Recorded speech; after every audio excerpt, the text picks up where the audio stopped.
Hi there, we're back for today's reading of chapter 12 and 13 for Hope Project Middle School, written by Alyssa Milano and of course illustrated by Eric S. Keyes, published by Scholastic.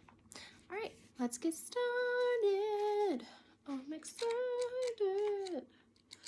to see what happens. So today they are going to be testing the RG, the robot. And I should really use a bookmark to make this so much faster. Yeah, here we are. Chapter 12, so 12 and 13 today. It's time for our science club presentation, and Sam and her friends aren't here. I was expecting them 5 minutes ago, and nothing. I text Sam a reminder. She doesn't text back. I guess I better get started. Everyone will be here in less than 10 minutes, and I don't want to be caught being anything but ready. I grabbed the small flat shopping bag from my backpack. All of the many doll accessories Mom stored in the basement are here. I inspect the tiny hair bands, the fancy hats, the plain yellow dress, and the superhero cape. Archie's not a Barbie, so I know that the dress won't fit, but I throw on the bow and the cape so the robot will look like a STEM girl power mascot. That's exactly what I want. I know no one will object to this because last year's science club dressed up their robot like a superhero, just not a girl superhero. So there's the robot that she has dressed up. Here's like a little bow that she put on it and the cape. I'm stuffing the leftover costumes back into my bag when Camilla arrives. RG looks like she's ready for action, she says. I give her a knowing smile and she smiles back. Henry and Grace compliment RG's style too when they walk in a few seconds later. But I hold my breath when Mr. Gillespie walks in and does a double take at our shared robot. I see RG is dressed for the occasion, he says evenly. It's a big day, Camilla says. Thank goodness for Camilla. I hope you don't mind, I said to Mr. Gillespie, matching Camilla's confident tone. I invited a small audience to watch today because what's a spectacle without an audience? They're on their way. Quite right. It's like a tree falling in an empty forest, jokes Mr. Gillespie. I can see Connor seems to agree that an audience is needed. What? Connor walks in with an entourage. He's trailed by 4 friends I recognize from different classes I'm in. It was actually Hope's idea, says Connor. Maybe for the first time in his life, he's all too happy to point out that his idea isn't the original one. I overheard her friend inviting people to science club, and I thought I should do the same. Sam. She obviously worked to get kids here, but she didn't think it was important enough to show up herself? Mr. Gillespie shows the clock face hanging on the wall, and Mr. Gillespie looks at the clock face hanging on the wall and gestures for Ezra to shut the lab door. The final click of the door seals it for me. Sam and her friends aren't coming. Thank you, Ezra. Shall we get things underway, everyone? We form a crowd around our project. Here we are, 1 week from our big day. This competition is challenging one precisely because of the short amount of time clubs have to prepare for it. Mr. Gillespie stands before the competition display. He turns around and gives RG and the amusement park a nod of approval. By the look of this, I'd say you did a fine job. Let's see it in action. We all cheer for our hard work. The guests politely applaud as well. Henry whoops and puts his lights in the amusement park music, and a few people clap with anticipation. Hold all celebrations for the end of this trial run, Mr. Gillespie advises with a smirk. Camera? Shep runs over and props up his phone so the camera is pointing squarely on the project. When it's ready, he gives his usual thumbs up. Connor doesn't walk over to the laptop for once. I'm the main programmer, so I have the floor. There's no way I can stall. I guess my best friend is a no-show. But maybe this isn't the worst outcome. Success in front of Connor and his friends could be sweeter than I imagined. Connor shifts his weight from one foot to the other, and he and his friends are whispering and pointing at RG's costume. I can't tell if they're rooting for RG and me to succeed or to fail. Here goes.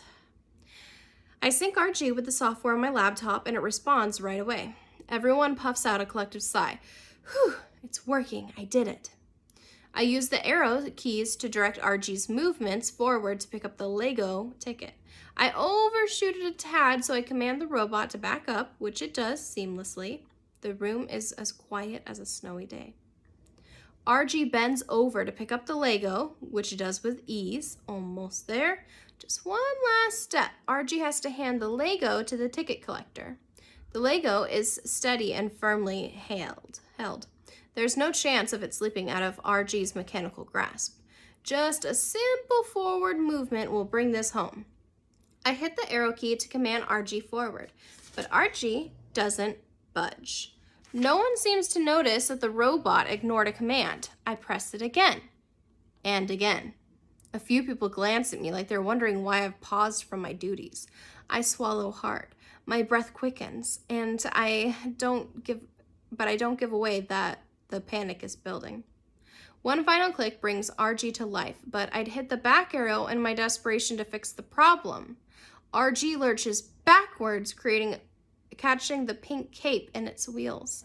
When RG finally answers the command to move forward, the cape gets stuck into its wheels and RG takes a fast forward nosedive into the ticketing booth display.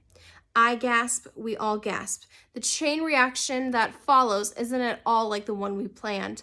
As if having a delayed reaction to my every unanswered strike of the answer key, RG is stuck in fast forward, bulldozing the knocked down ticketing booth straight into the roller coaster, which destroys the entire structure we've spent the last 2 weeks building. Along the way, the roller coaster command button gets pinned down, and the roller coaster obeys the signal, of course, and barrels down what's left of the track. The train crashes with a crack right onto the floor, breaking apart the seats and sending tiny Lego people everywhere. The string light lassos everything that hasn't already crashed to the floor in pieces. Oh man, that's bad.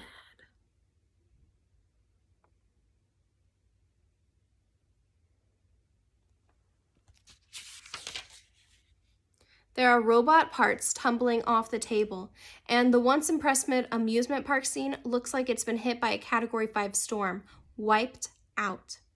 Talk about a spectacle. This is a real-life one. Is that supposed to happen? One of Connor's friends asks. Seriously, Hope? Connor can't help but be the first to point the finger at me.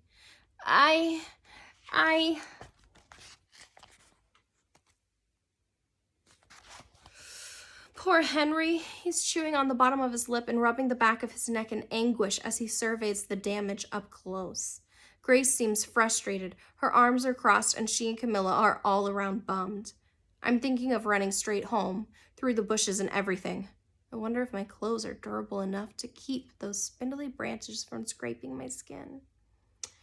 In the midst of all this, the lab door opens. Here's the lab, Sam calls out. She and Lacey waltz in like they aren't late. Why do they even bother coming? They stop in their tracks when, judging by the tension in the air, they realize they've just walked into something heavy. Are we too late? Sam breaks the silence in the room. Connor ignores Sam's question, and this is the first time I'm grateful he's back to his rude habit. He shakes his head. This is not good. Back to square one, kids, Mr. Gillespie says simply.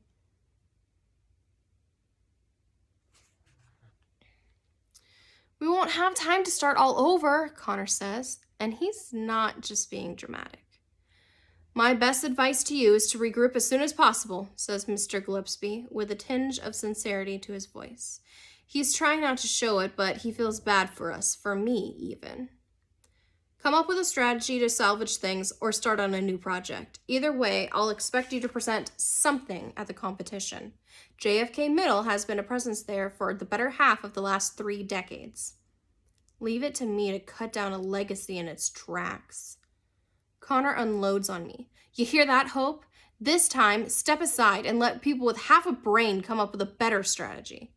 Now, Connor, Mr. Gillespie says. I am so sick of your attitude, Connor, I bark back. Just because your mom is a famous scientist doesn't mean you get to walk around like you own this school.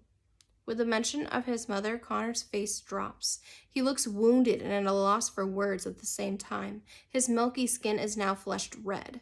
He grabs his bag and quietly exits the robotics lab. Uh-oh. Mr. Gillespie looks at me and then walks out after Connor. "Geez, Hope, that was harsh," says Henry. "Everybody knows Connor's mom left his dad for another scientist last year. She's never even been back for Connor, and he hasn't been the same since." I didn't know," I say. "This is worse than ruining the project. This is worse than the first day of school. It might be the worst day of my life."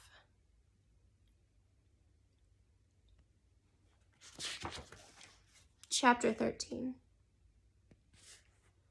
Ring! I raise my head off my bedroom desk and send Sam's call to voicemail for the third time. Can't she take a hint? Cosmo whimpers judgmentally, as if he knows I'm ghosting my best friend, and he does not approve. Rocket, on the other hand, seems totally cool with it. If she were a cat, she'd be purring right now. She's blissfully curled up around the base of my chair.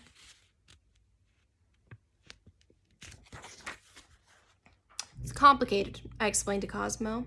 "It's not Sam's fault, but I can't help but feel annoyed with her right now." Again, I rest my head on my desk, and my head feels like it weighs a ton. That face is too pretty, and that brain too valuable to burrow like an ostrich. I lift my head from the crook of my arms like an alligator peering out from the water. Dad comes into view. His tall, lean frame is in the doorway.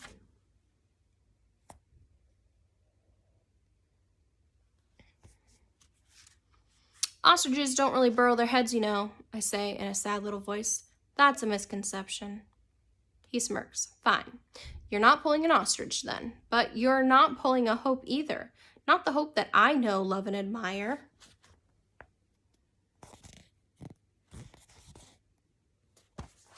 Dad's a clever guy outside of NASA's walls too. Case in point. He got me to talk to someone not named Cosmo or Rocket. He knew I wouldn't be able to resist correcting him about the ostrich comment. Busting science myths is kind of my thing. But now Dad has an opening.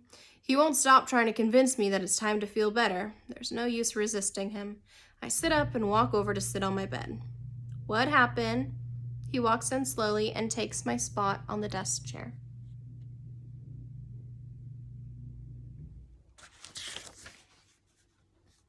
I grab my Mars pillow, hug it close, and think for a moment. How should I put this? "I ruined everything," I began, tears already welling up in my eyes. "The whole science club has no chance at winning the competition next week because of me. I pretty much put the robot on a collision course in our last science club meeting before the competition.